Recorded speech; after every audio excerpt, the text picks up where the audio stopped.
Welcome back, everybody, to the Trap Life Show. I'm your host, Nate Allball, longtime high school football coach, and actually just took my first year off of coaching in 23 years.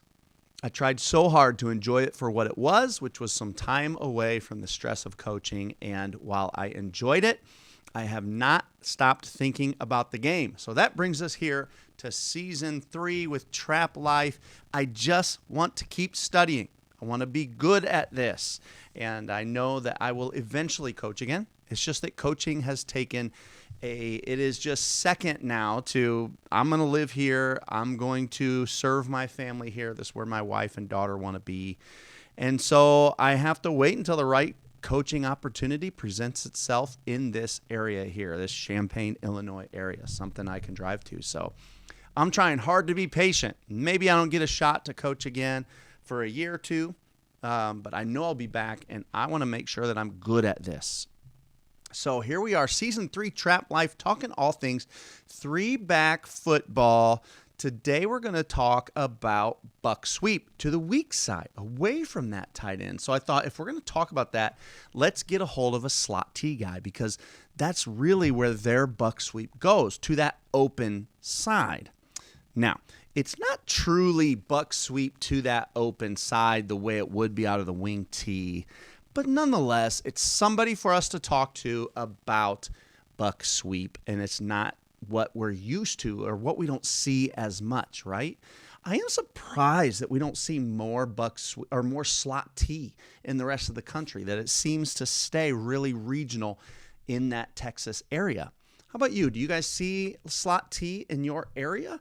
Very curious to know. Be sure to shout me out on Twitter, or the Trap Life out on Twitter at TrapLifeFB, or find me at Nate_Allball. All right, before we get to our guest, Bryan Herman, out of Texas, who's a longtime slot T coach himself, and he's going to run us through all sorts of things, Bucksweep to that open side. I want to tell you about our Trap Life Clinic and Social, 3rd annual. We got a good little community of guys that loves getting together. We have a great social the night before and an awesome clinic the following day. It's just a great opportunity to get all of us like-minded guys together. All of us guys that get grief for being dinosaurs, like we're not cutting-edge thinkers. We want to think sharply. We want to be cutting-edge thinkers. We just have a different way of attacking. We're not mesmerized by what football is on TV. And so those are our kind of guys, and we want to get together. So that's February 21st, 22nd. And I can't host it in Champaign this year. I have to move it because the IHSA wrestling state meet is that weekend in Champaign, and we don't want to be – nobody will have a place to stay if we have it in Champaign. So we got to move it. Voting right now on X. So be sure to find us on X and cast your vote for where you'd like for Trap Life 2025. Trap Life 2025. Where would you like it to be? Let's keep growing our community. It has been so fun to be a part of. Hey, without further ado, let's go hear from Coach Herman. Coach, welcome to the Trap Life Show. Hey, Nate, thanks for having me. I always love to talk football. You know, I wonder, why do you suppose it is that the slot T is so, like, there's so much about football is very regional, and the slot T seems to just kind of stay there in Texas, and I don't see it much anywhere else. Yeah, I've talked to a couple of coaches. One was out in Oregon, Washington, and some other different places, even on the East Coast. And there's been some interest. I think some of it had to do for a while, and now things are changing with some of the federation rules versus, we follow more of the NCAA rules. So there were some cut blocking issues. Now that's kind of taken away from everybody. So That's more of an even playing field. And we've had to make some adjustments because of that. But I think it's really, this system, in my opinion, really needs to be run by somebody who's grown up in the system, and I don't think that you can get it so much from just a clinic, oh, I lost my lights. That's going to be a problem. Hold on. Let me pause for a second. Yep. You got to keep moving, huh? Yeah, it's one of those. I wonder if I can fix that. That's going to be interesting. Don't sweat it, man. If they go out, don't even worry about it. Just go ahead and get up and move around, and I'll cut it out. Yeah. Okay. So anyway, yeah, I think it from my understanding, it started kind of in South Texas, and it's kind of worked its way throughout Texas and some other places. But it's definitely a niche or a clique of unique individuals that like the system. Yeah. Yeah, and it is tough as nails. I've only recently, in the last 5 years of my career, begun to look at it much at all. And I've been a lifelong wing tee guy myself. So, Coach, without further ado, I'm going to let you share your screen, and you're going to share some info on weak side buck sweep with us. Awesome. Thank you very much. I've got a whole lot to go through in a quick time here. So I'm going to pull my first, I'm going to pull up just a super rudimentary uh, slideshow.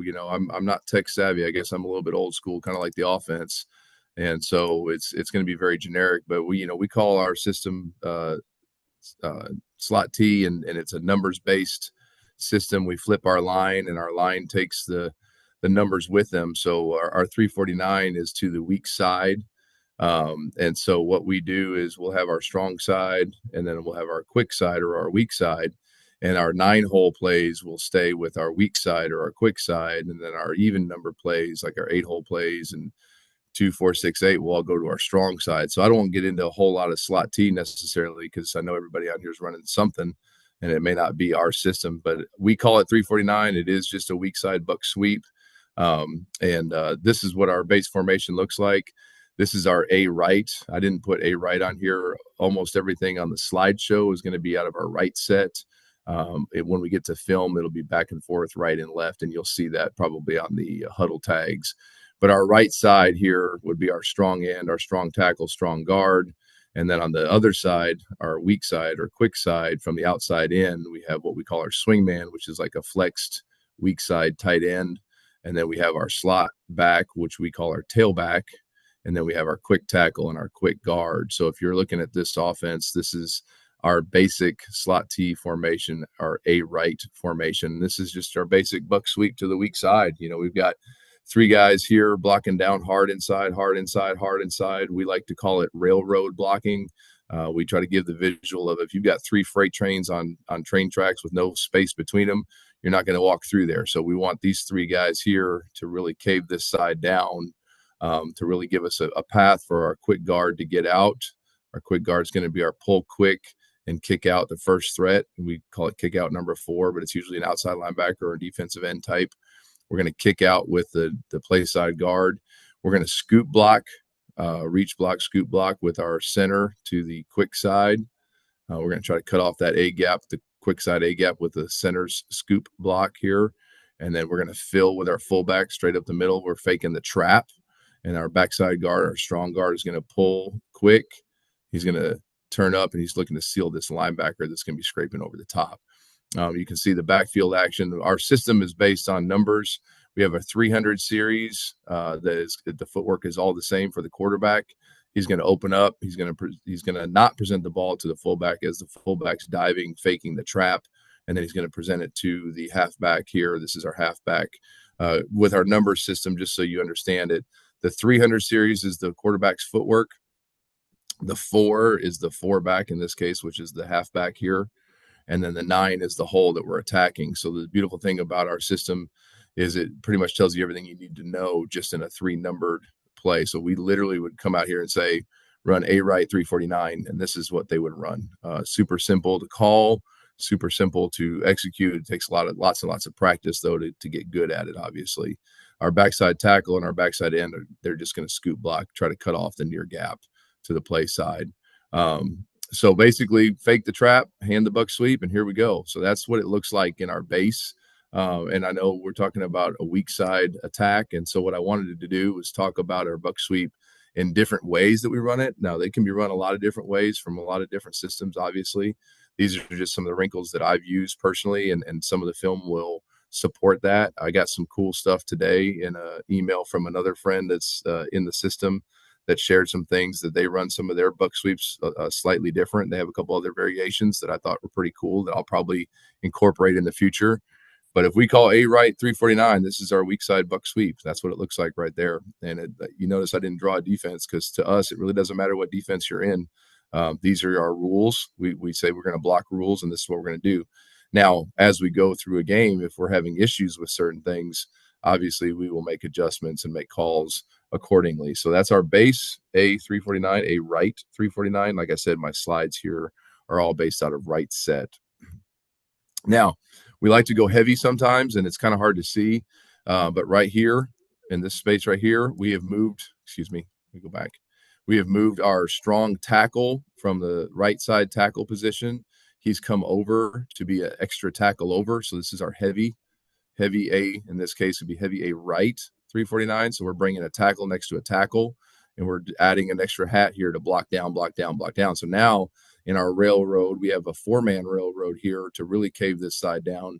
And as quickly as we want to break the huddle and sprint to the ball and snap the ball, we're hoping that this gets lost and they don't adjust and they're outflanked, because a lot of times what they'll do is people will set their they'll set their strength to this person here, which is our strong end, our tight end, or they'll set it to the halfback, or sometimes they'll set it away from our slot, our nasty slot.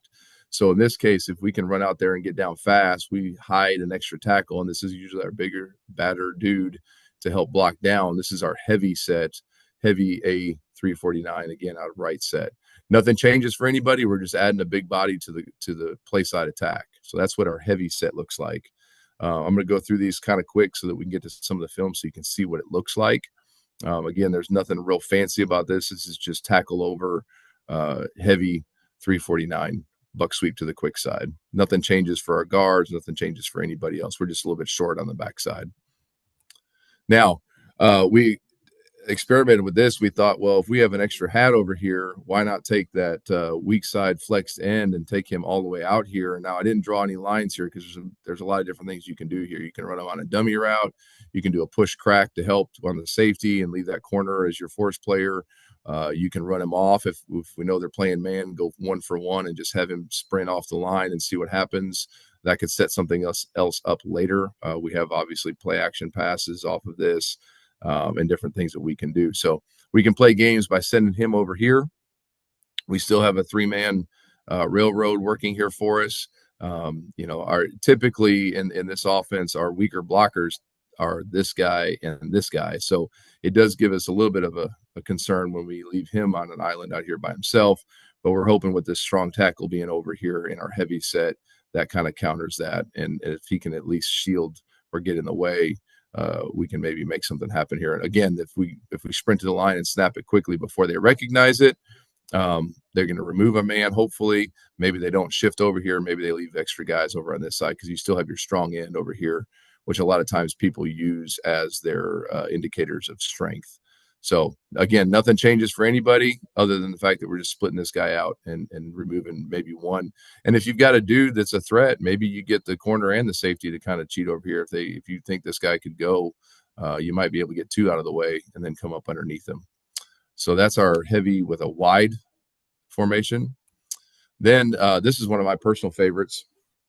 We'll take that halfback who was right here at our 4-back. Remember 349. This is the 300 series to the 4-back and the 9-hole, right? So the quarterback series running the 300 steps.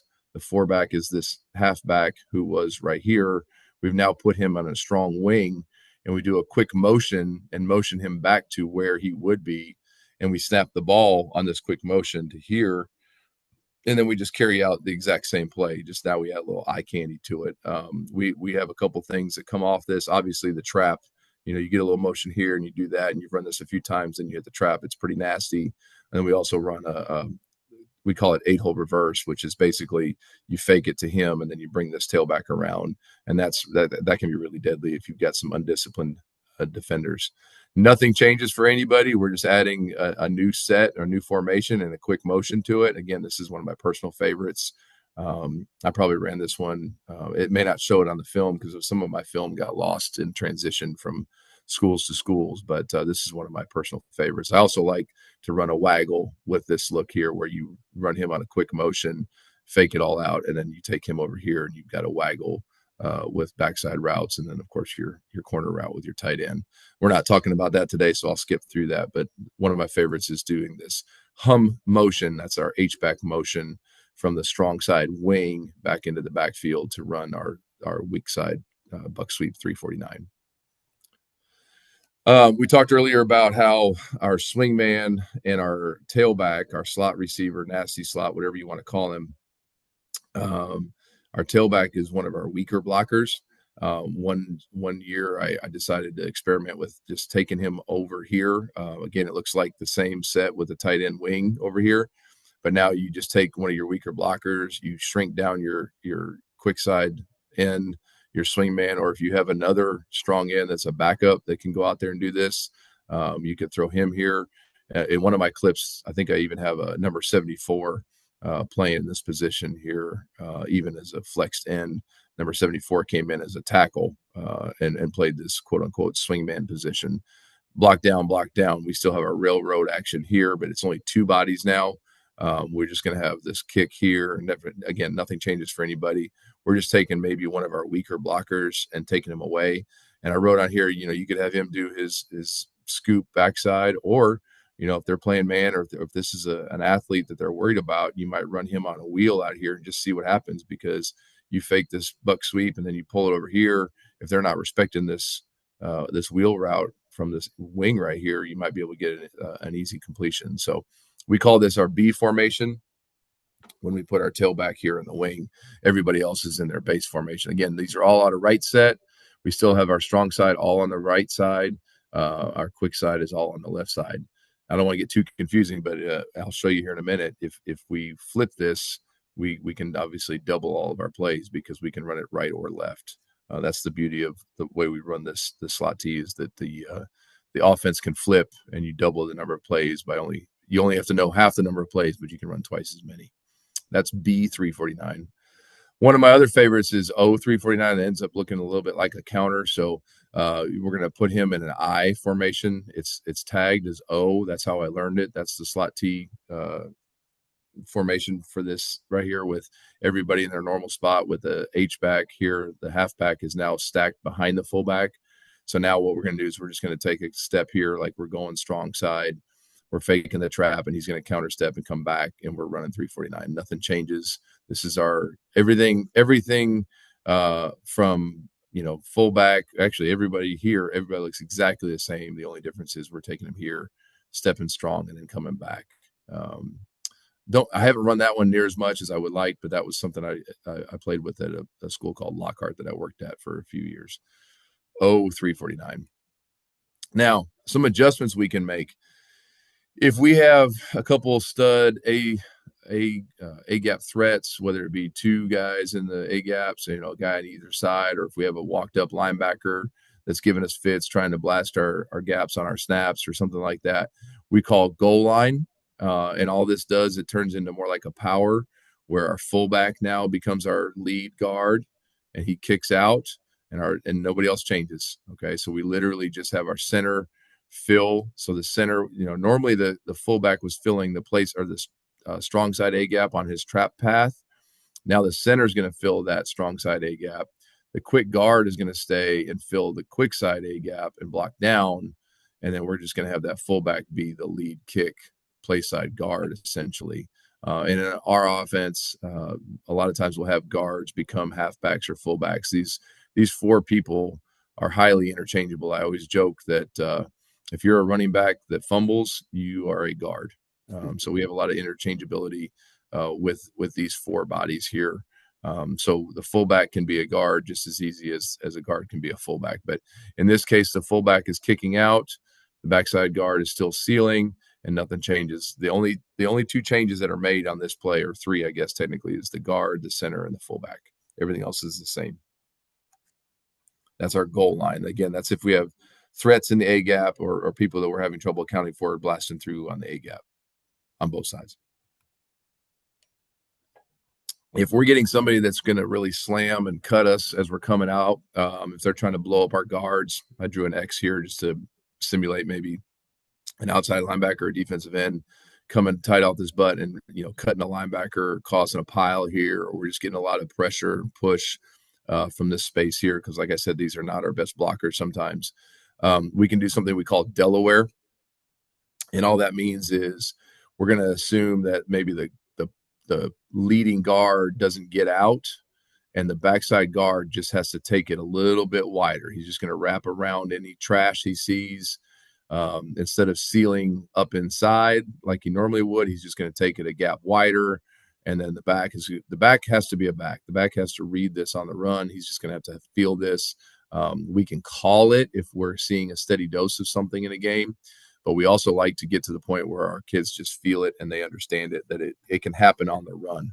This is just something to be mindful of. It's something we do practice. A lot of times we'll take a dummy and or not really a donut, because those tackle wheels don't really do this so well for us, but like a stand-up dummy or something, we'll just slam it in here and kind of sort of try to trip this guard and just make him stumble, bumble, and fall down or whatever, just make a mess of this space right here, so that the backside guard has to then bubble around and just take it one gap wider, and then the halfback can make the adjustment. So we're just going to wrap it a little bit wider on something called Delaware, is what we call that. Delaware. You can call it whatever you want, but that's how we do it. We experimented with this a couple times where we had some guys that were playing us strangely. We would call this a wide 9. All we did is we flexed our swing man, our weak side flex tight end person, just a little bit wider. Usually they have about a 6-foot split here between the tackle and the swing man. Let's say we take this out maybe to 9 feet. We call this a wide 9. And all we're going to do is we're going to have him inside leverage and try to shield anything out here and not allow them back inside or to crash this down. And all this does is turn up tighter. We're still going to have our tailback and our quick tackle doing our railroad blocking, hard inside. Our quick guard is now just going to have a quicker turn up, and maybe not a kick, but maybe more of a lead. And I kind of drew him kind of in no man's land. He might kick the next thing, or heck, he might lead on the next thing. It's just kind of determined on what presents itself based on what happens when we widen this guy out. This was helpful a couple times for us. We give this a little bit wider gap, something to run up underneath. As long as we can get these two guys in a good railroad, we can still get our guards out, and we can have a successful play with a slightly different presentation. So that's what we call our wide 9. Now, if you've got linebackers that are reading guards, we can run a false key. This is very much blocking wise, very much like our goal line. Now our fullback is the kick out. So he's doing like he would on goal line. He's going to be the kick out here. We're still railroading with these 3 here, hard inside, hard inside, hard inside. But now our guards are going to pull opposite on false key. So 349 false key is going to tell them, guards, you're going the wrong way. You're going to pull these linebackers this way. Now, if you notice, these guards are going here, and I drew lines showing the linebackers were reading the guards, so they're going there. We don't need the seal. Okay, so we have the fullback on the kick. Fullback's going to kick first threat. The seal's taken care of by the false key, by the guard pull, taking those linebackers away. And hopefully we're out the gate fast enough that all we need is this little crease right here, and we're running away from it before they can retrace and get back into pursuit. So 349 false key if you're getting a fast flow from your linebackers reading your guards.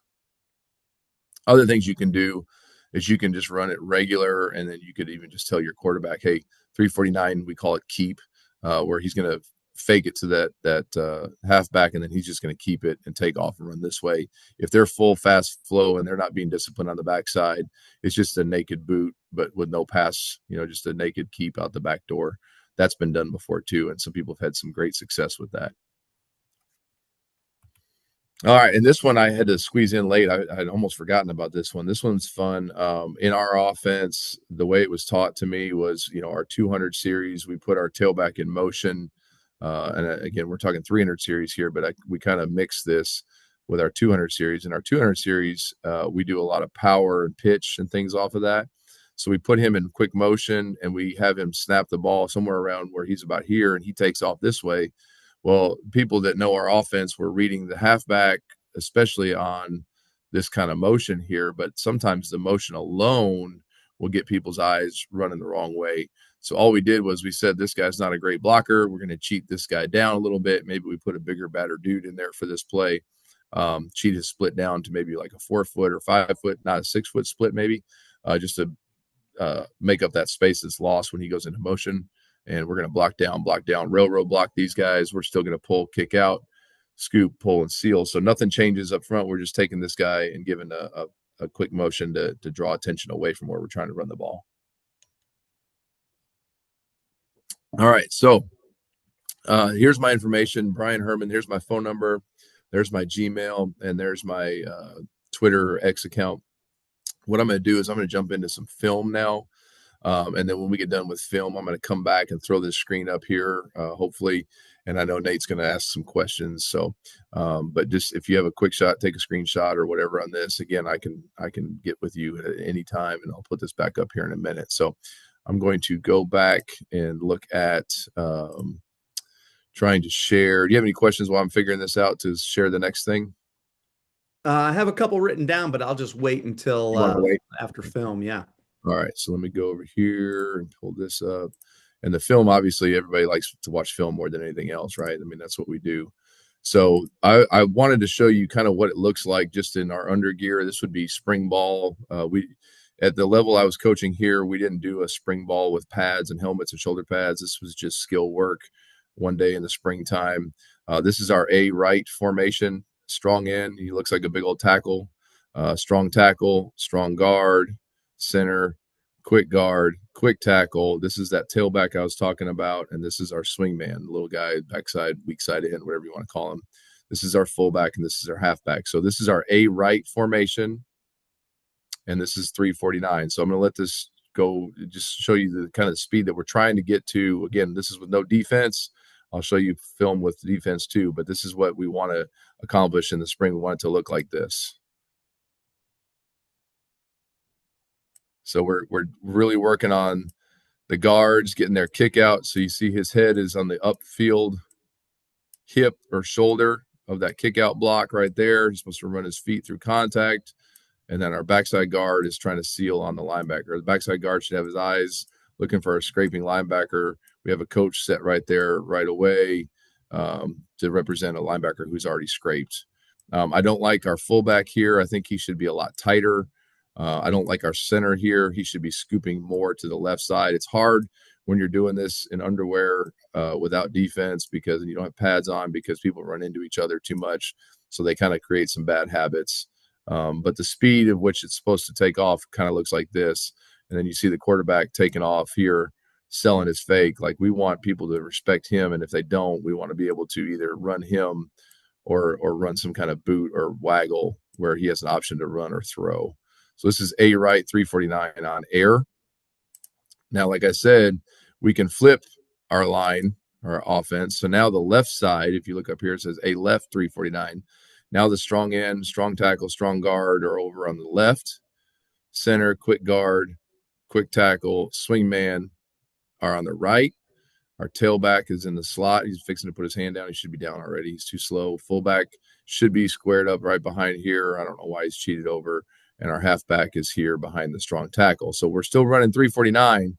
We're just running it this way now out of our left set. And I mean, I'm just watching this. I feel like we're a little bit slower running it this way because we were more of a heavy right set team, and a lot of slot teams tend to be that way. But you can see they're trying to railroad on the right. Those three bodies are still trying to get hard inside. We got the guard trying to get upfield, kick out, and then our backside guard on the seal. So that's what it looks like in underwear on grass without a defense. And again, the quarterback's doing a pretty good job. You know, he's pulling that ball. He doesn't want it the nose. Watch right here.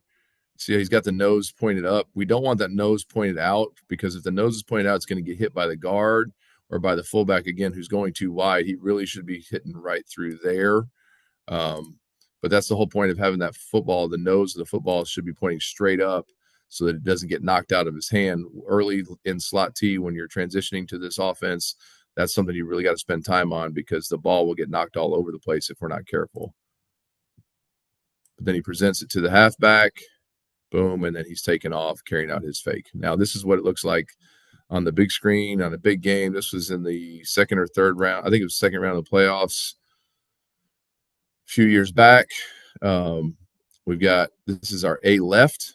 Okay, so our strong side is over here on the left side. Quick side is up here, swingman, tailback, quick tackle, quick guard is all up to there. Okay, we're going to down block, railroad everything here. There's only one body here. I don't know why they're playing off so much. It's 1st and 10, but we're trying to hit this buck sweep to the top side here. A little slow on the guards.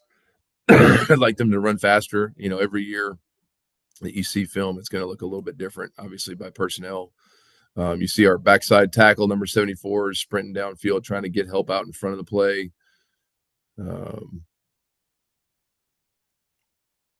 But when it's run well, it's supposed to look like that. I'm not saying it's perfect by any means, but I like the fullback here.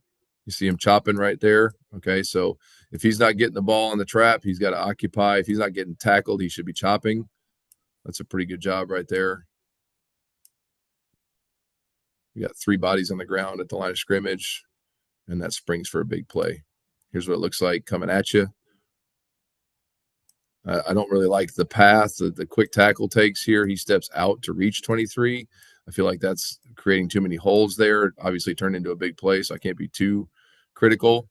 But we're not trying to put the tackle on that guy. We're trying to take a path. So really 23 should have been occupied immediately by the tailback and the swingman. The swingman kind of did some chicken winging and touched a couple people, but he did end up locking on 5 and at least getting in the way. Maybe possibly sprung the touchdown. All right, now this is what I talked about, the heavy A left with a wide look. See how far we took this guy out here. Now his eyes are inside, so he's going to want to have to play, but I think this guy probably widened a little bit with this open end like this. So just another way to present this, another way to run it. This is heavy A left with a wide call. Wide just means he's splitting out wide. And we're still going to do all of our stuff here, but we have a tackle over to the weak side. Getting a good movement off the line right there. And it almost turns into almost like a Delaware or almost like a inverted kick or seal and kick with the guards. But again, you have a good back here that sees the guards, reacts to the guards. You see him put his hand on the hip. We teach that. We have a towel drill. I wish I had some film of the towel drill. The towel drill is practicing the running back following the guard up into the hole and then reacting off his block. This is not how we drew it up, but the execution is pretty good based on the adjustments on the run. We'll get to the end zone here in a second. And I've got, these films are spanning about 20 years, so I've got about 4 different programs worth of film on here, or 3 or 4. I'm not sure how many we'll get to, but different schools, different places, different times, different talent. Like this film right here on this one was probably one of my least successful teams, and yet we're still getting 38 yards off of our base A right 349. Let's see what it looks like from here. This is a better look. Way too high, letting pressure through. But again, the back is trying to read those guards, and then he just bounces it and makes a play out of it.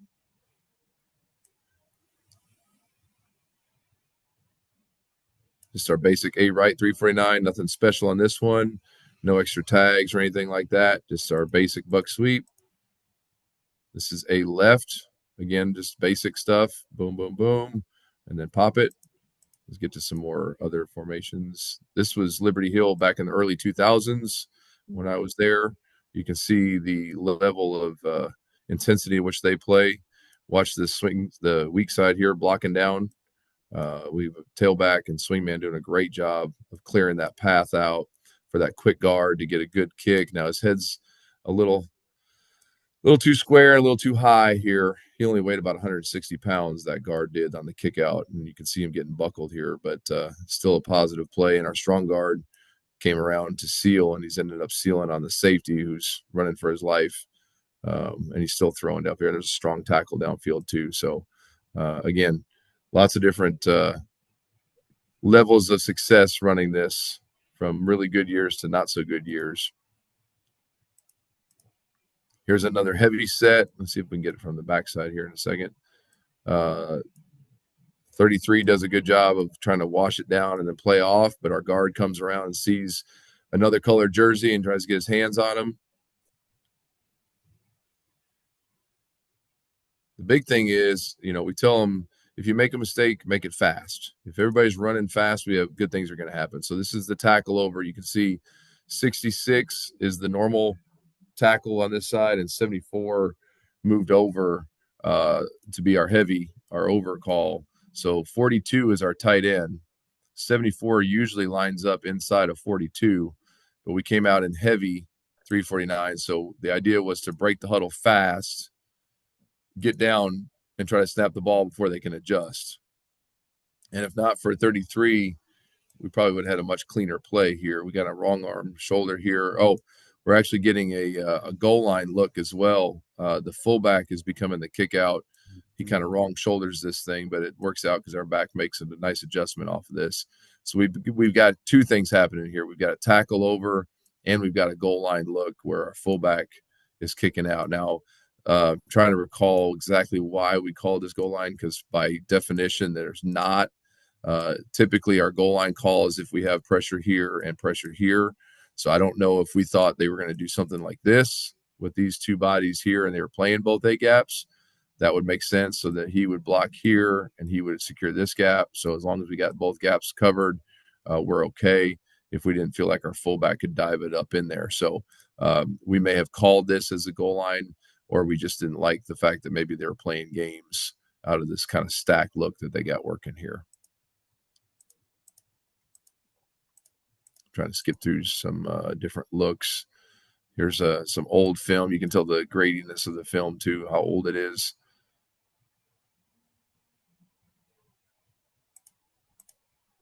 All right, here's another goal line call. So you can see the fullback. I don't like his path. He goes way too wide, way too early. He really should get more up into the line and then kick out. He kind of drifts to there to get his kick out. But he's a big, strong kid, fullback that looks like a guard.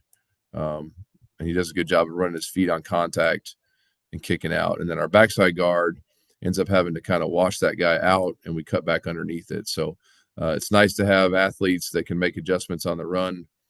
Also got our backside, our strong side, tight end 88 here, working downfield trying to help. And then we got another tackle downfield trying to help. So we got people running all the time. We're never going to be happy with them standing still. Another 349. This is out of Liberty Hill back against, I think this was China Spring in the playoffs years and years ago. But the speed and the tenacity with which they run it is pretty impressive. Here's the R. Now, in this particular game, I think we had some injuries. This was my quarterback. This was the backup quarterback. And we moved him to halfback, and we're going to put him in a quick motion and then give him the ball on our 349. He had to fill in at halfback because of an injury to our halfback for that game. But this is the R, letter R, right, with a hum tag. Hum is that quick motion there. And then nothing changes for anybody else. We're still running our buck sweep, and our guards get out. We got a kick, and then the next guy doesn't have anybody to seal, so he just turns up, looks for the next colored jersey, and our quarterback, who's turned halfback, gets a decent run out of it. See if we can see it from here. So we like the quick motion there, hoping that it draws some eyes away from what we're trying to do when we run the things off of it, the trap or the waggle or the other sweep back to the strong side.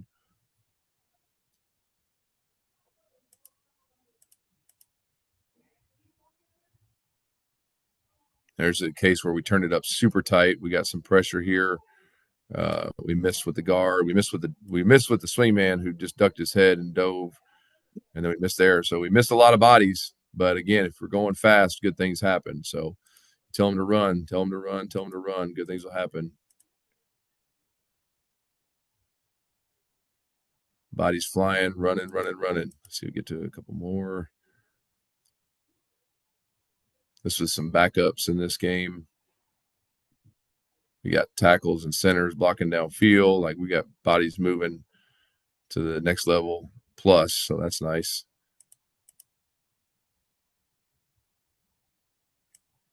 A little slow coming off the ball there. Oh, here's the one I was talking about. So in this game, for whatever particular reason, we brought this guy here. Our quote-unquote swingman is number 74. So we wanted a bigger body over here for that game to come down, block down. And he doesn't do a very, very good job. It's something he hadn't practiced a whole lot, but kind of slow getting off the ball, but he does seal it a little bit, and then we get a play out of it. Let me see if I can pull up some of the formational stuff. Just let's see. Let me show you B. Here's a B right with a goal line call. So we have our tailback is on the strong wing. All right. And we have our halfback and our fullback here. And we're going to goal line this. So what we should have is all these guys blocking hard inside. That fullback should kick, and the backside guard should seal. I'm not sure if we have him doing this or if we have him doing that, but we'll see that in just a second. But that's just taking the tailback out of the play. So in this case, yeah, he's just kind of occupying the backside gap. But goal line just means that the fullback is going to be the lead guard, the kick out block, and everybody else is doing their normal thing. See it from the end zone. Boom, boom, boom. Here's another B, 349. It's not labeled, but this looks like it's another goal line. Also, the fullback is going to kick. There's really nobody there. We're getting some inside pressure. I guess our center didn't get the goal line call because he reaches towards the quick side. He should be blocking back on this nose shade. So that guy in the middle of the field should not be back in the backfield like that. That's not a good deal for us. Let me see if I got some more here on the formations.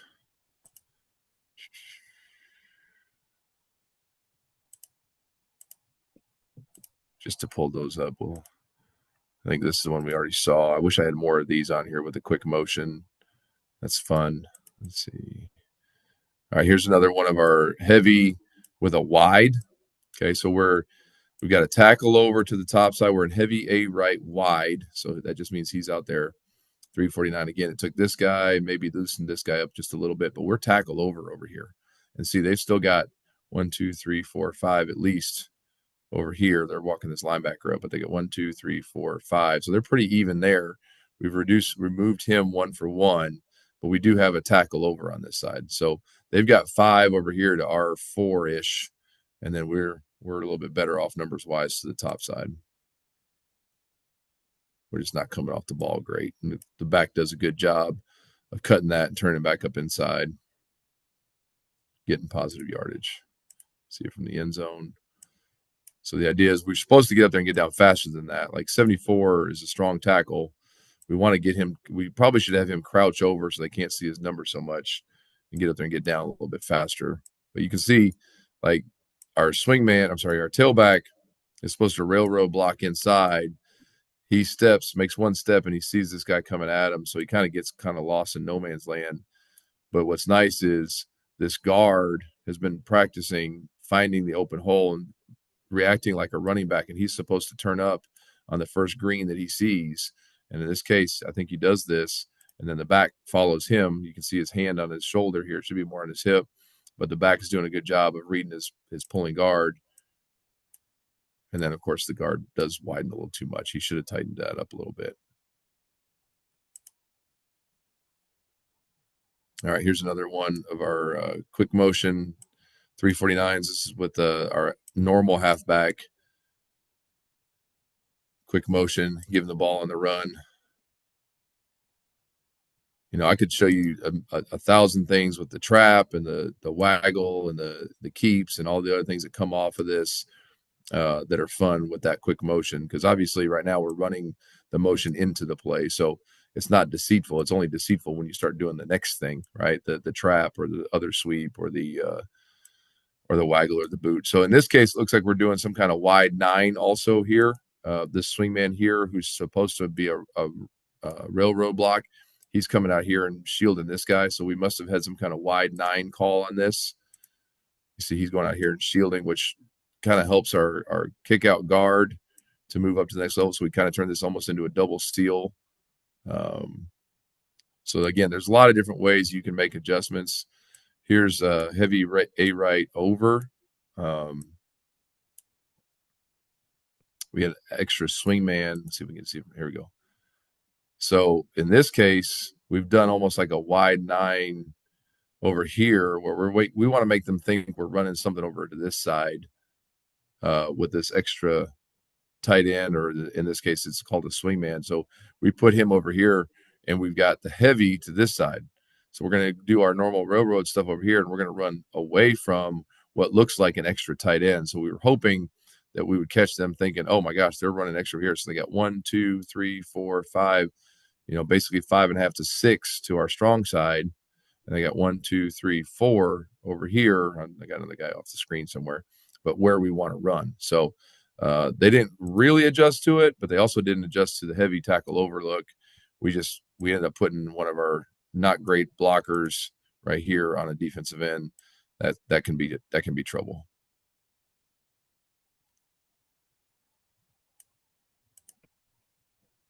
All right, I think we've seen that one enough. All right, I'm going to go back and get back with Nate and let Nate ask me some questions, and then we can put back on my contact information if anybody has anything they want to visit with me about. Yeah, Coach, thank you so much, man, for sharing. Really appreciate that. Always fun to just take a close look at other people's offenses. A handful of things came up, really two main questions. But before I get to my two main questions, here's a fairly meaningless question. But I was curious, how many students at Georgetown? Georgetown, we are what we call a 5A Division One.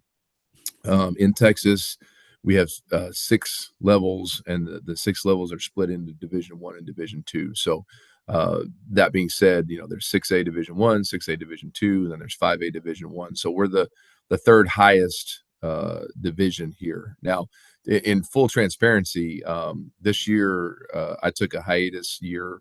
Basically, I'm coaching running backs in a spread system, so I hope I don't get kicked off the Zoom for this. But my running back this year went for 2,300 yards and 38 touchdowns this year. So we were a heavy run game out of the spread.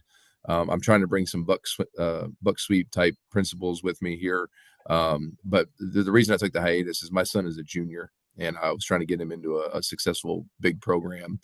We went 10-2 this year, set all kinds of records. It was amazing, unbelievable year, great group of seniors. And the cool thing is on our offensive side, we got 90% of our production coming back. We had a sophomore quarterback and a junior running back. But that being said, the slot T right now is all on paper for me because I'm in between head jobs right now. I've been a head coach for the last 13 years and decided for my son's final 2 years, he didn't need to take on the head coach's son headaches that were coming along with some tough years, and so we love my system, but we love being here in Georgetown too. So Georgetown's a little bit bigger than what we've been at in the past. So those films you saw were mostly 4A type films, a little 5A mixed in there, but mostly 4A and 5A film. That makes sense. I did actually a very similar thing with my son who just graduated 2 years ago. All right. So is there a difference for your guards when they're attacking a different surface? So in some of your sets, the surface was a little bit wider than other sets. Right. So is there any coaching going on, any difference for those guards, or they're just aware of how wide the surface is? Yeah, I mean, obviously we talk about it, but more importantly, we ask them to be athletes. Like I said, I feel like our guards are interchangeable with our backs. One year I had a guy that was a 400-meter sprinter, and he was a halfback for 3 years, and then his senior year he moved to guard. And I've had vice versa. I've had guards that, out of necessity moved into the backfield and became running backs. And so what we tell them is, you're running the grass, like you're going to hug those down blocks. We want their forearms to be grazing the butts of those down blocks, those railroads. And when you clear those butts, you're the first guard, you're going to kick the first thing you see, and the backside, you're going to seal the first thing you see. So I think there was one clip in there where I paused it and I showed some things got a little bit wonky out to the wide, and that guard just wrapped in the first hole he saw. So we are very much run as fast as you can and find the open hole. We don't want them to be robotic. It's not like, hey, it's 4 steps and you're going to kick and seal. It's going to be you're running as fast as you can, and that hole may be here or it may be there based on either by formation, by how many bodies we have over there, or just by how they're playing it. Like even the Delaware, like I talked about, that's very much we want you to be able to do that on the run. We shouldn't have to um, we shouldn't have to say, hey, expect a Delaware here. Like we want them uh, we want them to have had so many reps in practice of different looks that they can adjust on the run. So we make them aware of the different looks for sure. But at the same time, we expect them to not be robots and just run and be athletes. The last question that I had was, if you have a real hard edged five tech that's to that open side, let's say he's playing really vertically, Mm-hmm. you're struggling. You had said that swing man and that wing back there were two of your weaker blockers. Right. Right. Let's say you are not able to down block him. What are you thinking there to complement that, or to? Obviously, if we're getting stoned on the buck, there's obviously the trap that we come back to. There's the other sweep that comes off of that. There's the waggle. But if we're bound and determined to run that, we'll run the tackle over, and bring a bigger body over there. Like I showed you, we've actually played a tackle at that swingman position, that weak side tight end, or taking a second string tight end and put him over there for an extra beef. One thing I have yet to do, but I've considered it, is to take a bigger, stronger back, like another halfback or another fullback, and put him in there for that play. If you can do something like that off the sideline, coming out of a timeout or a change of possession or a quarter break or something like that, where you slide a guy. If you run a different back out there in the middle of the play or the middle between plays, it's going to be obvious that tailback may not be a threat if he's coming off the field. But if you can slide some personnel out there in different, little sneakier ways, you can make those kind of things happen. So I've always tried real hard to get creative and find different ways to make things work.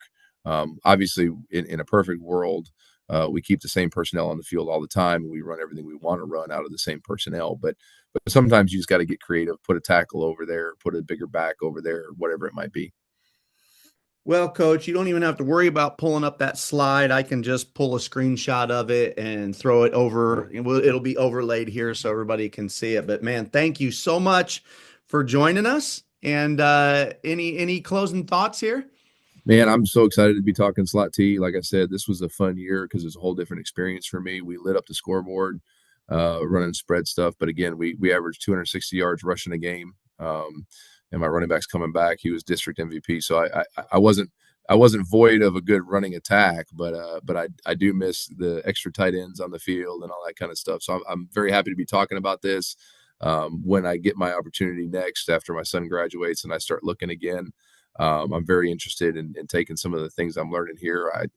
I really want to play with maybe some kind of Bucksweep RPO. I'm thinking about playing with that next year in some of our under groups here with the freshman JV, just to see what that might look like, and trying to blend a little hybridism between this great offense I'm working here and the slot T, which I love so much. There's some really great coaches that have done some slot T stuff. Jerry Vance is who I learned it from. Jeff Walker, who's unfortunately passed. Those are the guys that taught me what I know, and I love it. It's my core, so I never want to abandon it. I want to make sure that I'm always running some version of it, or as a foundation. But I like the idea of playing with different stuff, and it was really good to talk slot T, and look forward to hearing from people that want to talk more about it.